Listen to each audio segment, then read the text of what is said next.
Hey guys, Connor Richards of PokerNews here at the 2024 WSOP in Las Vegas, and this is Life Outside Poker. My guest for this episode is Twitch streamer and 888 Poker ambassador Ian Simpson. Ian is a former biology teacher and is very passionate about the ways that science can change the world. Let's get into it. Ian, thanks so much for coming on this podcast and doing this. I'm excited to talk to you today, man. My pleasure. Thanks for having me. Yeah, so we're here in Las Vegas and you come all the way. So I want to get this right. You're from Newcastle, is that right? Just a little bit north, but yeah. Okay, so it's funny because actually recently I had been reading about Newcastle because the band Venom, which is like an early metal band, is from Newcastle, and I've been reading a lot about them and metal history. I'm a big music guy. Oh, nice. But that led me to see that there are tons of great bands from Newcastle, like Roxy Music, The Animals, Dire Straits, some heavy hitters. Is that right? Absolutely. There's a lot of metal heart in the northeast of England, and it's a golden place for live music. There's so many cover bands, go to the bars, just all over the northeast. So I love going to gigs, especially with my dad and my brother. So whenever we get the chance, we get out there and, bang the horns and stuff. That's funny. I have kind of a similar upbringing. I'm really into live music and actually going to shows with my dad. Here in Las Vegas, back when I was in junior high, we went and saw like Kiss and Judas Priest. And amazing. So, I do have a lot of those same memories. Amazing. I was listening to a previous podcast you did. You're a big rock and roll guy. I love rock and roll. Rock and roll, pretty much anything with a guitar. Well, pretty much. I don't know how interesting that is to people listening to this, but I'm a huge music guy, so that's the first thing I'm going to ask you about right off the bat. Sure. But let's get more into, your upbringing. You started playing poker in high school back in Newcastle? Oh, I started playing poker when I was like 5. Okay. way before high school. Way before high school. So that's when I first played for money in high school, like just pennies with my high school friends, and it's gradually elevated to higher stakes. It was always funny because we'd be playing with pennies whenever a silver coin came out, because in England you've got the bronze coins for the 1p's and the 2p's, and the silver coins are 5p's and more. It was big stakes whenever you saw a silver coin come out into the betting. And now I'm in Vegas playing the main event for 10 grand. So it's quite a progression. That is quite a progression. I mean, so you played when you were young, and then played more with friends in high school. Did you ever, looking back then, do you think you ever saw yourself reaching this level in poker? It was always the dream. It was the dream? Yeah, for sure. Like I remember watching like the TV shows that were just coming out when I was like 16, 17, like Cara Scott on Poker Night Live and Nick Wealthall and people like that, like broadcasting poker shows. And then they'd be talking about the pros, who are in Vegas battling for the bracelets. So it was always like, that would be amazing if I could do that. Kind of realized that wasn't going to happen, and then it did happen. I thought it wasn't going to happen, and went into teaching, which I absolutely loved. And then, a long story later, we ended up playing cards. So, yeah. Yeah. So you mentioned it was the dream, but you did have a time when you went and did something else. You had a teaching career, and you mentioned that even though you're not doing that anymore, you did love it. It was something you enjoyed. Absolutely adored it. Yeah, really enjoyed that career, and it's been a real strength going forward in my poker career, like knowing how to learn and occasionally teaching others how to learn and how to approach, getting information into your own head. That's been a real benefit to myself for my development as a player, being able to learn. So. And what made you decide to go into teaching? Why did you want to do that? I'd finished my degree in biotechnology, and I was a little bit lost. I thought about a PhD, but don't think it was quite for me. And it was an option. It had been on the back of my mind. I'd had a little bit of like experience in high school. In my high school, they ran a program where the sixth formers taught the GCSE kids some of the science concepts to like help them out with their next exams, because we were like a year or two older and we'd done it. And I enjoyed that. So it was on the back of my mind from that. And I thought, okay, well, I'm not quite sure what I want to do. Let's give this a go. And then I ended up loving it. So. How about biotechnology? Why'd you study that, and what do you want to do with that? Because science can save the world. Science is just this magnificent thing that can cause so much good. And then it ended up not really using it, which is a little bit of a shame. But again, science and mathematics are like cousins. So, and data analysis is a lot in science, and that's a lot in poker. So my experiences from university, again, really ended up helping my poker career as well. And what are some of the applications of biotechnology? Because I just think like Michael Crichton and stuff like that. But Sure. yeah, what's some of the real world ways that can save the world? Well, wastewater treatment is one that comes to mind. Okay. Like the entire world needs clean water. So that's probably one of the most important things in biotechnology, I guess. There's all sorts of other things, like brewing beer is another one. That's a biotechnology. You can think about things like glucose monitors for people with diabetes. Oh, okay. Yeah. Things like that. Genetically modified foods, which have a bad rap, which is such a shame that the anti-science brigade got on top of that, because genetically modified foods could end the blindness problem in Asia with undernutrition. It could solve, we can grow bigger crops in harsher areas, so it could really help with the food distribution problems that we have around the world. Unfortunately, it got a bad rap, and you get stickers saying, hell no, GMO, and it's so frustrating as a scientist, because it's actually one of the safest things in science. It's so well understood. So, no, that's an interesting one. I was originally studying biology before I you did? Nice. changed to journalism. Yeah, the hard science was just a little too much for me. The chemistry classes, I couldn't do it. But I was really interested. I do remember in those classes talking about GMOs and how, that anti-science brigade, like you mentioned, kind of, they got a bad rap, but it's interesting to bring up the positives of GMOs for sure. But, even though you say you didn't do anything, you didn't go into the field that you got the degree in, but also your time in college, there's a lot of, with the math and stuff, there's a lot of ways it's applicable to poker and stuff. I think there are a lot of people who graduate these days and get a degree and don't really know what to do with it. So what advice do you have for young people who kind of are in that spot where maybe they're not going to, they feel like they're not going to use their degree, but they still want to do something? Well, even if you don't directly use the degree, like my experience was really, really good. Like it just, getting smarter in any subject broadens your brain into being good at learning, So even if you get a degree and it turns out to be not something you use, that doesn't make it useless. That time learning is so valuable just for the development of your own brain. So just hang in there, stick at it. You'll find something, I'm sure. That would be my advice to the youngins studying nowadays. That is great advice. So as far as teaching, how old were your students? What grade were you teaching? This was secondary biology, so like 11-year-olds to 18-year-olds. Oh, okay. So a big mix. And it was a school that could be a little rough around the edges. Yeah, what was it like being a biology teacher? I remember all my, junior high school biology teachers. All for sure, great, yeah. Everyone remembers their teachers. Yeah. I absolutely loved it. The kids were fantastic, even the ones rough around the edges. They were some of my favorites. Just lots of good experiences with it. And it sounds like online poker is kind of where poker started becoming more serious for you, developing an income. When did online poker become a thing for you? Like my 18th birthday. Yeah. I forget what skin I first played on, but as soon as I was able to hit that deposit button, I threw on a little bit of money and just dove right in. And looking back, like the progression that poker's had over the past 2 decades, with people doing the math by hand and people putting it into books. The math they've done by hand. Some of the older books are fantastic, just because of how they were approaching the game. And then computers getting more powerful, started analyzing the intricacies and how the deck behaves. The progression of the past 2 decades has been fascinating to see, and adapting my game and trying to keep on top of the latest knowledge has been a big challenge, and something that I'm, still working on as solvers get more and more powerful. Learning what the solvers are doing and why they're doing it is just, it's a really interesting time for poker because it's booming. But I also think that fostering this boom is really important. Like doing things to look after the recreational players, doing things to look after poker as an industry is really important. And what are some of the specific ways that you think that can be done? How can we look out for players? And so I think game security is really important with the advent of these solvers. Thankfully, GTO Wiz works with sites, and they have like reporting tools to like make sure people aren't using RTA, at least from their side of things. I don't know a lot about security because I'm 888. I don't know a lot about 888 security because I'm also a player. So I actually sent an email a little while ago saying, hey, here's some ideas about game security, but because of the policies that every site has in place, I couldn't get much of a reply because of game security, because of them keeping the game secure.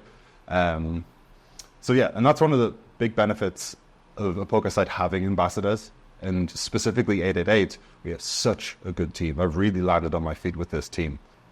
So you talked about being on 888, and before that you spent, I think, 5 years or so on Unibet as a streamer and as one of their players. So what was that transition like, and what was your time like at Unibet? Time with Unibet was great. I had some good memories there. 888 came along, and with being a bigger company, I thought it's time for a progression in my career. So I took them up on their offer, and I've landed on my feet because the entire team is just fantastic. They're all they're like-minded, but we're kind of diverse as well. Like, we have a lot of discussions and we don't always agree, but we are civil when we don't agree. You know, I have a lot of feedback. I get a chance to give a lot of feedback to some of my bosses. And sometimes the feedback is, hey, that's a great idea, let's try this. Other times is, well, actually, this might not work because of this, that, and the other. You know, they've got experience behind the industry, as it were. I've got experience at the felt. And with the back and forth we bring those two things together to help 888 improve going forward. So we have such a lovely team. I'm so happy with where I've landed. My fellow ambassadors and like my bosses are all just good people who are working hard. So yeah, I'm absolutely loving it. And so let's go back a bit, because you mentioned game integrity and solvers. And what are your thoughts on the state of online poker, just with all that in mind? Because I think there are a lot of people who are afraid that, you know, either online poker is just too tough, or there's too much potential for cheating, that, sure. I don't know, online poker is dead or something like that. I'm sure that's not your perspective. Not at all. Online poker is not dead. As far as game security goes, is always worries. Wherever there's money, there's corruption, unfortunately. Mm-hmm. I actually sent an email to my boss a few weeks ago about ideas with game security.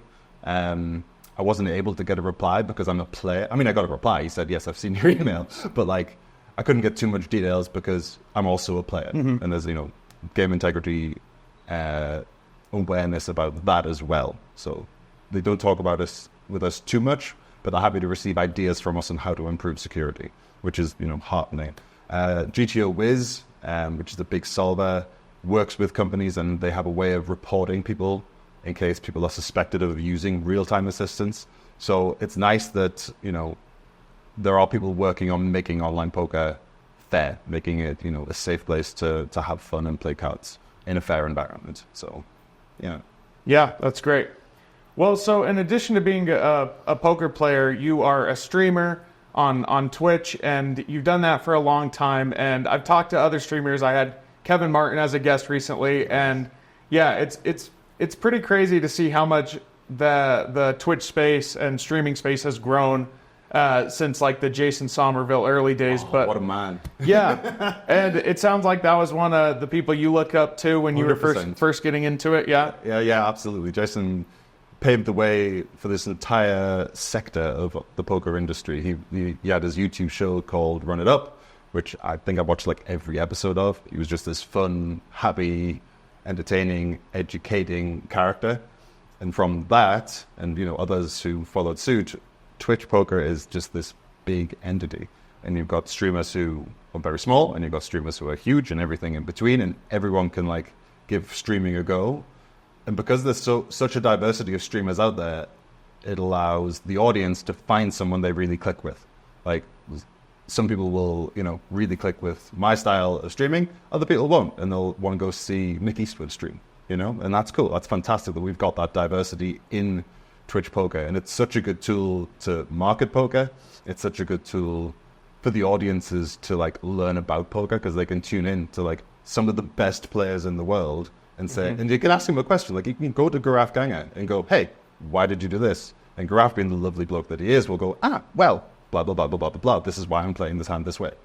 So being able to like ask the best in the world exactly why they're doing things and getting honest answers is absolutely huge for people wanting to learn about the game. So it's wonderful.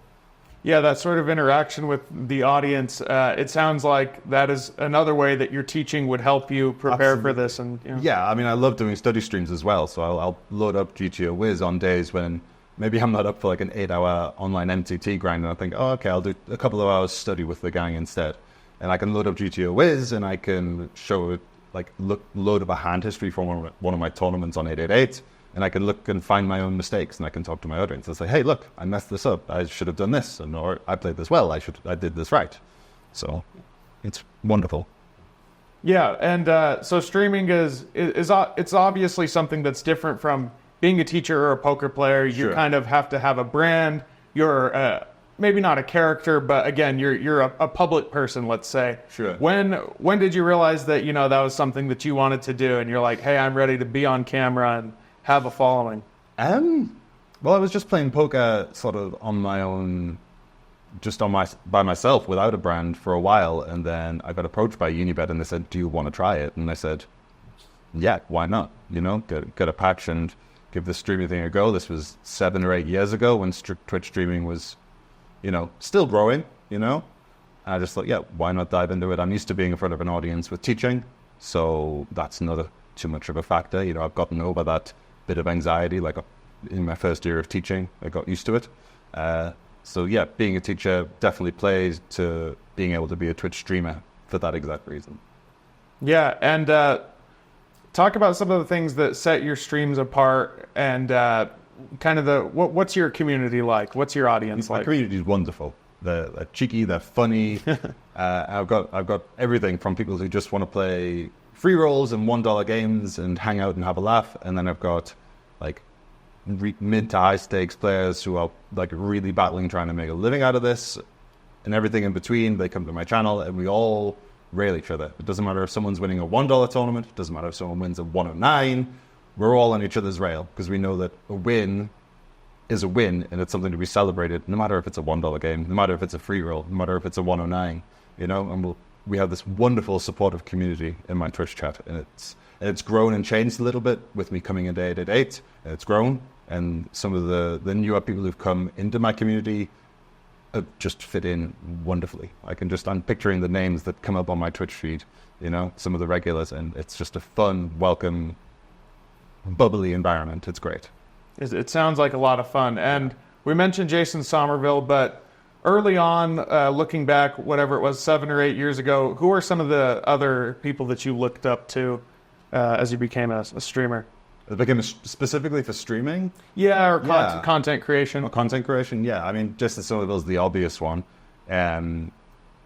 Inspirations who are more modern, who just came into it as Graph Ganger. Okay. Is someone I really look up to because he's absolutely one of the best, and I'd heard of the screen name, and then he logged onto Twitch, and I don't know what I was expecting because I'd never met the guy before he started streaming, and then I click on his URL and it's like, wow, who is this guy? And he's just started and he's getting thousands of viewers, and he's just this wonderful human and this really inspiring streamer because he's doing it in all the right ways. He's creating this wonderful community that he's playing top class poker. He's such an amazing poker player, and he's got so much energy, and he pours it all into his streams. So he's definitely someone I look up to in the streaming space. Yeah, he's a good one. And okay, here's a question. Since I did talk to Kevin Martin, he's another one. Yeah. Well, what are some of the differences between European content creators and American or Canadian? Do you see any difference, or? I have no idea. Sorry, no differences. I mean, I'm sure there are, but I none come to mind. Yeah, I guess they're appealing to different audiences and different likes and dislikes from across the pond. I guess America has the problem that they don't have as much access to online poker. Yeah. Okay. So their content creation might be more, they're playing a live tournament, they've got their vlog going on, and they're creating content on YouTube from that. Whereas Europeans have access to online poker a lot more readily, so the Twitch stream it's a little easier. No, that's a good place to take that, because I did want to ask about that. Probably a lot of the PokerNews audience is more American, where online poker is very segregated and not a lot of options, only available in a few states. Sure. But yeah, so talk a little bit about the online poker ecosystem over in Europe. Can people just play with anyone in any country? Not necessarily. Every country has its own regulations. So I really feel for my boss who has to sort of deal with that and navigate it very carefully. Yeah. Because, Germany has regulations that are different to England, that are different to Spain, that are different to France. So there's different segments of 888 poker that caters to the Spanish market and caters to, other parts in Europe. It's not wide open, which is such a shame. It would be great if we could all just play together no matter where we're from. but France is a segregated market, and other countries have maybe banned it altogether. It's a shame. If only we could just all play together in this wonderful game, but different countries have their different reasons for doing what they do, I guess. Yeah, maybe one day. But okay, so we've talked about streaming and online poker, but you've also had quite a bit of success in live poker, and it's a little more than a decade from when you had kind of a breakout year, probably a career highlight year for you, when it was in 2013, you took down the Irish poker main event for $339,000, and you also got second over at the UK IPT London main event for $173,000. I mean, what kind of a year was that for you? Yeah, kind of. I look back on it, and it's almost like was that really real? Did I really get six-figure scores? I think I had 3 six-figure scores in 2 years, and that's hard to do. I just ran incredibly well. I think about how studied I was in poker then, and I was drying, but compared to where I am now, I knew nothing. I knew nothing about this game. And live poker, I think when it comes to live and online, I need both in my life. If I'm just playing online, I get the itch for live poker, and I need to get away and have the more social side of things. And then towards the end of a live poker trip, I want to be back home. I want to be back with my daughter, my wife, my cats, the rest of my family, and get back to the online streets with my Twitch community. It's so good that I've got both in my life, and that my job with 888 allows me to go to different cities, because 888 has a live tour. We do, I think it's 6 European events per year. We do places like Madrid and Barcelona and London and stuff like that. And the events are wonderful. Because I've already gushed about how much I love my team. So getting to go to Madrid and explore Madrid and see the team, it's fantastic. I love it. Yeah, I mean, even I can relate to that, just because with the Poker Live reporting job, I get to go to the EPTs, get to go to Barcelona. I haven't been to Madrid, but gotten to go all over. Sure. Got to go to EPT London a couple of years ago. But so was it winning the Irish Poker Open? Is that what opened the door for being with Unibet for you? No, Unibet came to me a few years later. That opened the door to me having a bankroll for sure to manage carefully. And a bunch of it disappeared learning the hard way that I wasn't quite up to scratch, and I needed to get a bit more study under my belt. But yeah, thankfully having such a bankroll, and I was able to just buy a house and not have a mortgage. That was what a big bulk of the win went on. Oh, nice. That just made me and my wife and at the time our future family safe and secure. We got that to fall back on no matter what happens. So having the bankroll and having the security of the house put me in such a good position that so few people get to really go for this poker lifestyle. So other than buying the house, what happened after that win? Did you jump up in stakes, and then what happened? It's kind of a dangerous precedent, because whenever someone gets a win, they get asked, "Oh, are you going to stop playing higher stakes now?" And I think that's kind of a little bit dangerous. I don't want to suggest to people that maybe there's someone watching who grinds $11 tournaments, and they start light into a 109 and they win that.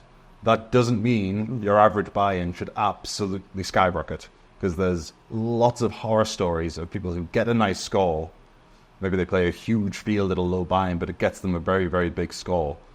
And then you see that graph, and they play too high, and that graph they get that big score, and then it goes down steadily because they're playing too high. It's a brand new skill level, because $11 to $55, the skill jump is pretty darn big. So if you go from grinding a lot of $11 tournaments, get a win, and then jump into the 55s, you're going to get your ass kicked. You need to gradually increase the stakes. So in the example I'm giving, working some 22s into your game. You'll have the hunger to play big, but poker's not going anywhere. That $55 tournament you've got your eye on, it's not going anywhere. And ditto for any stake level you're playing at. So if you're looking to increase the stakes, just go up a little bit. You're playing $11, try a few $22. After a month, reassess completely. How are you doing in the 22s? What's going right? What's going wrong? Reassess and gradually do it like that over a long period of time.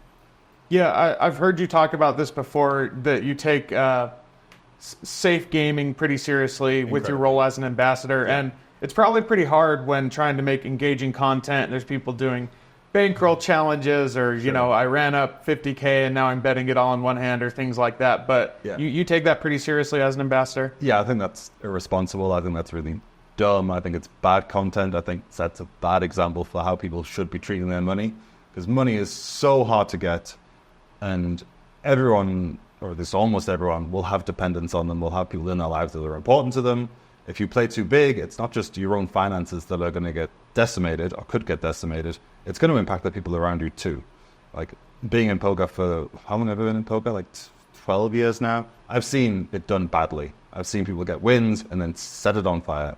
I've seen people save up, jump into big tournaments, start losing, chase their losses, borrow money. I've seen some absolute horror stories, and it is to be avoided.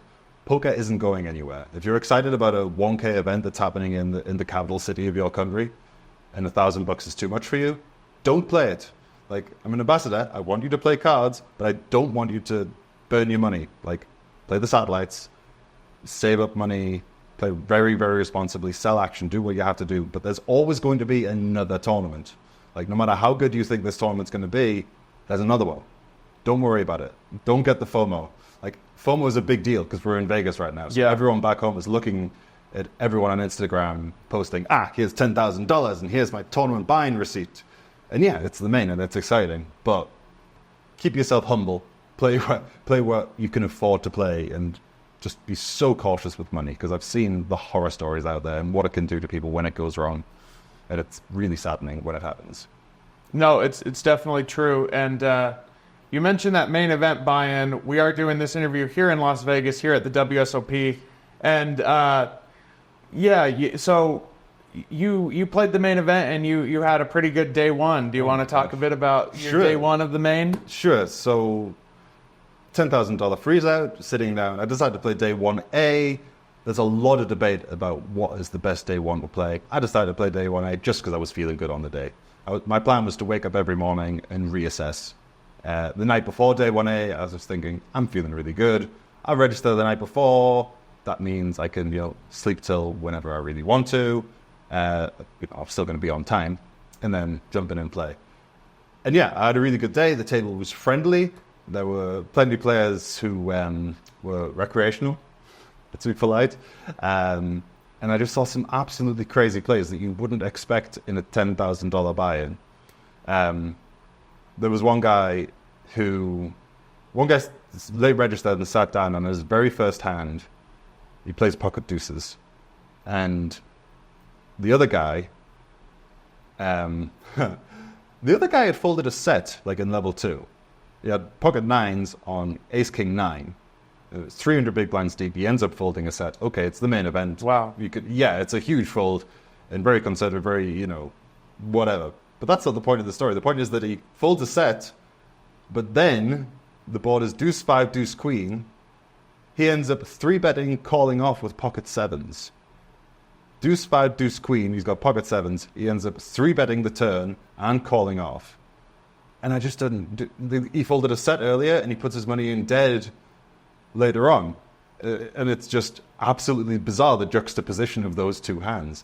And I guess, I don't know if it was tilt. I don't know if he had a live read that went wrong. I don't know what happened, because the other guy just went, well, I've got quads. What do you got? Because he's getting 300 big blinds in the main. That guy. The other guy did have quads, yeah? Yeah, it was quads versus pocket 7s that were just drawing dead, that didn't have an out. It's just two absolutely, I can get on board with folding a set in the main event, absolutely, when the other guy doesn't have bluffs. Then you can find the right time to fold a set, but then juxtaposition next to that was this other hand that was absolutely crazy. And I saw so many absolutely crazy plays. Like, you start with 60k, and if you lose half your stack, you've still got like 100 big blinds, whatever level you're at. It's such a deep stack tournament. There were people who were 3-bet jamming for 70 big blinds because they were under starting stack and they didn't know what to do, and they wanted to be above starting stack. Right. Just setting, and that they're 3-bet jamming with a really good hand and absolutely wasting it. Like they get their kings 3-bet jam for 70 big blinds and win 4 big blinds. Absolutely crazy plays happening. It was wonderful. Yeah, that's crazy. How do you have to adjust your strategy once you get there and realize, I don't know, that kind of volatility or unpredictability with players? You've got to assess what kind of volatility is going on. Are they tilting? Are they nervous? Are they just throwing their money around with garbage? You've got to, do your best to collect as much information as you can from your opponents especially if a hand goes to showdown. It's important to see, oh, he played this hand from this position. Okay, that's too loose. What can I do to counter that? You just got to be as aware as possible. One of the big drawbacks that players have nowadays is just how much dopamine these darn things give you, because you'll go to a poker table and everyone will be doing this instead of looking at the hands going on. And I'm guilty. I get distracted by my phone too. I do my best to not be on it because any information you miss is money missed out on, essentially. I think we're all guilty of that. Absolutely. But I think probably the best thing anyone can do, especially in the main, for crying out loud, is just put the phone away and pay attention, because as best you can. Like you said, with those hands you mentioned, you have to pay attention to see that guy, fold the set and then all of a sudden make this crazy play. So yeah, always information you can gain. But yeah, we were talking before sitting down, and you managed to bag, I think, around like 3 starting stacks. So it was for the main. Yeah. No, I bagged 72K. 72K. Yeah, it's like a scratch that. Yeah, starting stack 60, I bagged 72K. So despite the craziness going on, I wasn't on the right side of catching one of these out, all but one hand. I got myself down to 37K, and someone 4-bet jammed 150 big blinds into me, and I had aces. Oh, wow. I was just like, yep, thank you, and held, and got myself back above starting, and then just sort of battled. Didn't have any other pots that got too crazy. Just sort of kept my head above water, which is fine for the main event day 2. It's great when you day 1. It's great when you catch a crazy play and it goes right, and I got one of those when I was getting shorter, not short in the main, but shorter. Hopefully we catch someone on day 2 doing the same. Day 2, again, probably just looking to survive, but definitely looking for spots to chip up at the same time. Yeah, well, you have plenty of chips going into the day, because there's a lot of people who are posting, 15K, 20K. Yeah. And I think a few years ago, Espen, after day 1, he had under 20,000. And so, I guess anything can happen. Anything can happen, absolutely. Yeah.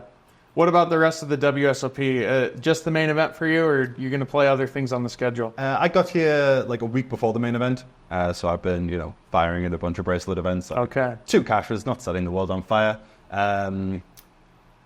In the ages past, the main event used to be just the last event on the schedule.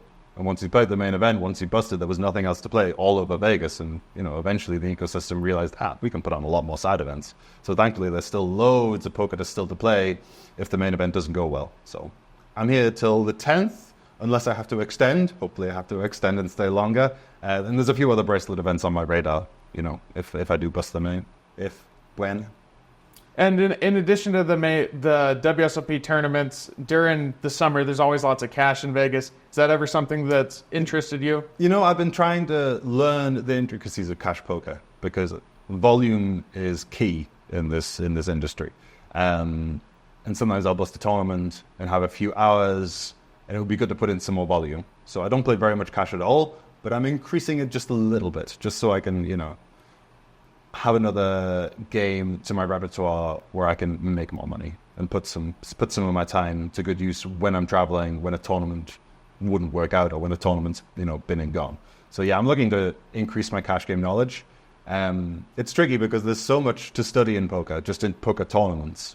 Like I could just spend the rest of my life studying poker tournaments and not know everything.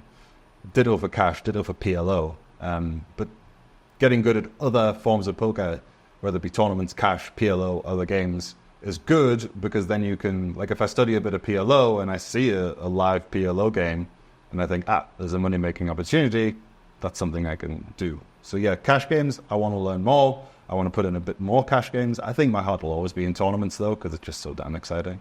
Yeah. You mentioned PLO. Are you much of a mixed game player? Not at all. Not at all? No, I've been learning a bit of PLO, just like I say, to have another string to my bow, I actually have that book at home. I don't know how old it is. I probably should read it. Yeah, it's a fun game. I've enjoyed learning a little bit about it. I'm tempted to get a bit of coaching, so I can, hold my own if a good PLO game comes up. And maybe the other thing is, the mixed games have the smaller fields during the series, and I'm really like a bracelet. And a smaller field is a good way, is a easier way to get one. So I wouldn't mind learning a bit more about the mixed games. It's true. Yeah, some of us at PokerNews were kind of just having like a informal debate about, what's easier, like a large no limit hold'em field or a small mixed game field, but with the top players, and it's interesting. It is a balance, but as far as getting a bracelet, the smaller fields may be the way to go. Yeah, but, absolutely. Yeah. Because I mean, what did the Colossus have? Like 19,000 runners? Yeah, something like that. Don't care how good you are at hold'em.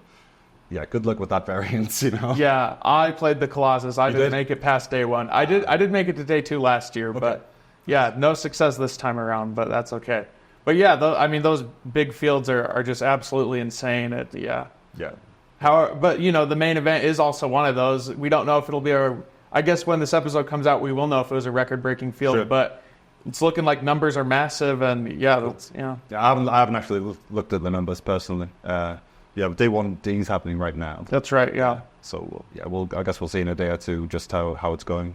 Yeah, that's awesome. So thinking past WSOP, what's next for you for the rest of the year? Any live stops or? Yeah, 888's got 2 live events coming up. So I'll be doing both of those. Manchester's the next one in August. So there's a 1K main event. There'll be side events ranging from 100 up to a high roller that's 1650, I believe. So that's the next one on my radar. My wife's a teacher though. So after Vegas is finished, another week goes by. Emma gets her summer holidays. So me, Emma, and Adeline are gonna just enjoy the summer holidays. I'm actually missing an APT because it's not as important. Like I often say, poker is the least important thing in my life. Love it. It's important. It's fantastic. But it's the least important out of all the other things in my life. So I'm really looking forward to after the World Series, spending time with the family because I miss them a lot when I'm out here. Yeah. I'm glad you mentioned your family again because that is something else I wanted to ask you about is, how important it is to have that sort of balance in your life and, not just traveling and playing poker all the time, but having a family and how important is that for you? It's massively important, and getting the balance right is incredibly difficult because, my wife's a teacher. She works there are hours. Is that where you met, was in teaching? Teacher training is when we met, so her hours are during the day and then my hours are at nighttime. So it's a bit of a clash in our schedules, which is something we've been very conscious of over the past couple of years to, keep the marriage good. We need to make quality time when we can, when our schedules are aligned. And obviously raising Adeline, my daughter, who is just doing wonderfully. Our schedules can be a bonus for that, because I remember when Adeline was a wee baby, I'd be playing during the night. Emma could sleep when the baby woke up at 3 a.m. because 3 a.m. I was awake because I play at night. So I'd be finishing my schedule, I'd be winding down, I'd hear the squeak from next door. Emma could get her sleep and go to work. I could, nurse the baby. So, yeah, we're a pretty good team. There's things we work on because all marriages take a bit of work, but Team Simpson's pretty solid. Yeah, that's a good team. I guess streaming is a pretty good gig with a young child since you can be home and... Yes. Yeah, it offers a certain amount of flexibility. Sure. Which is, live poker doesn't offer the flexibility. So when I travel and I'm away for a week, my poor wife is, we've got wonderful help from grandparents and uncles and things like that, but she, she's obviously, without me there, she's the sole responsibility, as it were. So the live poker is a little bit of a strain in that regard, and I miss them both dearly. But yeah, overall, we've got a pretty good balance. And one other question I wanted to ask about streaming is just, how do you avoid burnout? And I guess just that. How do you avoid burnout when you're constantly going, camera's constantly on? Yeah, good question. Having other things outside of poker that you love is important. My family's a big boon to that.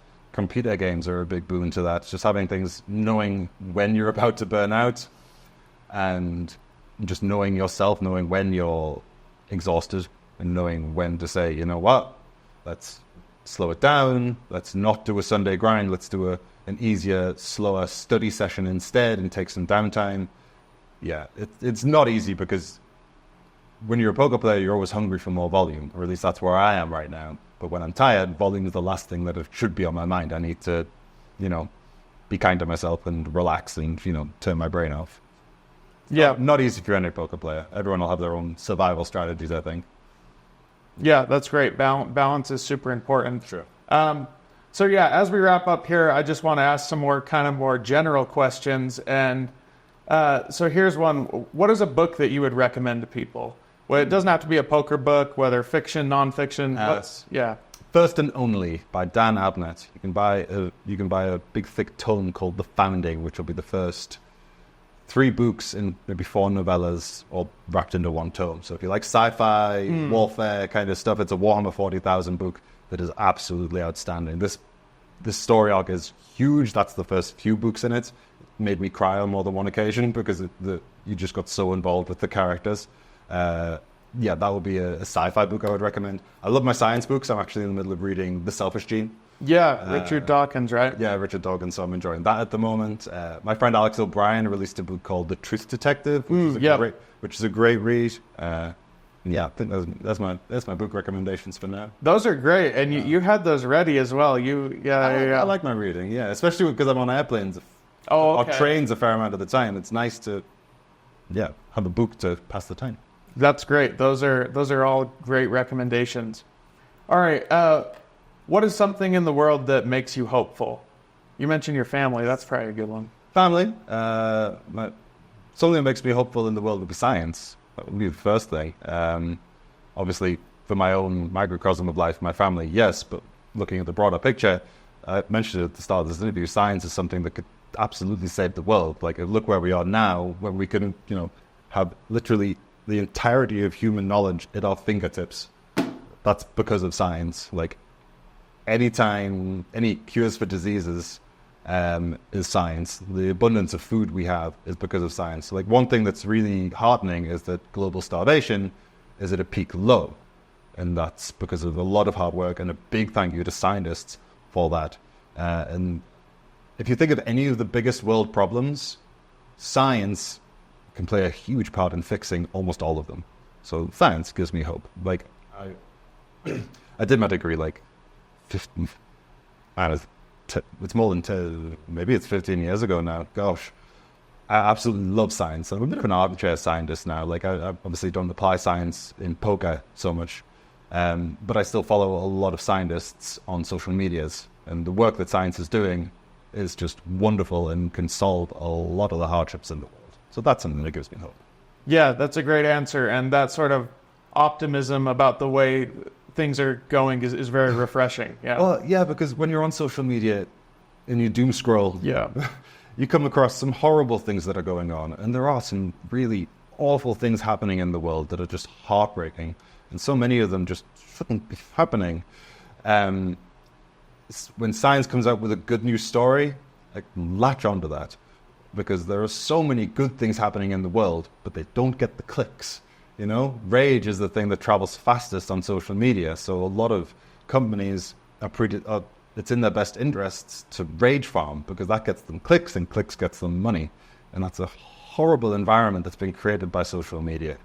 So I love it when good news stories come up on my feed, and I just try and thrive on that, and I start unfollowing a bunch of things that are just like obvious rage farming. It's such an unfortunate symptom of social media, because social media has potential to be wonderful. At the minute, I don't think it is wonderful. There's a lot of bad things on social media, and because we're on these damn phones looking for our next dopamine fix so much, it's really worrying about how it's affecting humanity's mindset, especially the youngins growing up. I'm terrified about when I should give my daughter a phone, because she's going to want one, and there'll be a kid at her school who gets one much younger than I'm going to be comfortable giving Adeline one, so there'll be peer pressure involved as well. There's wonderful things about our technology, but there's also bad things about it as well. And as a parent, that's something I'm very cognizant of, and something me and my wife talk about a lot. Bringing up a child in this era, because I'm sure every generation thinks it's unique, and I guess it has been. Our generation, the next generation coming up, is in a really, really strange spot with the way social media is, with the way the planet is, with the amount of division there is. That's very, very profound. I can tell you're very passionate about these things. Absolutely. And I try, whenever I get into the comment section, whenever someone tweets something that I disagree with, I do try and be fair when I disagree with someone. If someone shares some absolute nonsense that's harmful, like, I don't know, someone being anti-vaccine, I will I'm happily to get involved with it because I'm very well studied. I don't practice science anymore, but I do read a lot about science, and I will read scientific literature, and I will come back people when they spout harmful nonsense, because I think it's important for people to see it get challenged, because if they don't see it being challenged, and they don't see it being challenged in a rational way, they can be on the fence and fall off the wrong side of the fence, or at least in my opinion, what the wrong side of the fence is. Yeah. And looking back at the various stages of your life, the different things that you've done, what's a piece of advice that you would give your younger self? Gosh, my younger self? Like if I could time travel or something.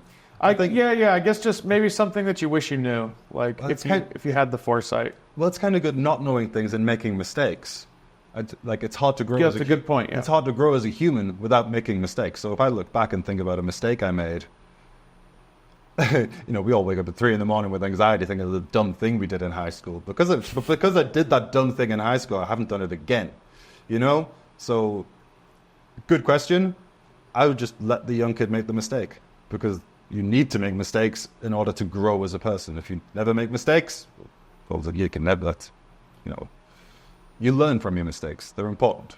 Yeah, that's a great way of looking at it. All right, we've got the final question here.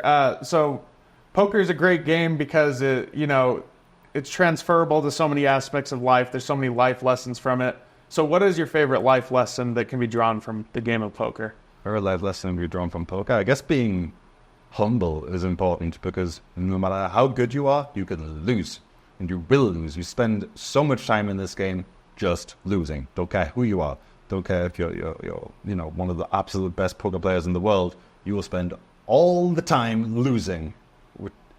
And being, adapting to that environment, being able to thrive despite the setbacks, makes you a stronger person, I think.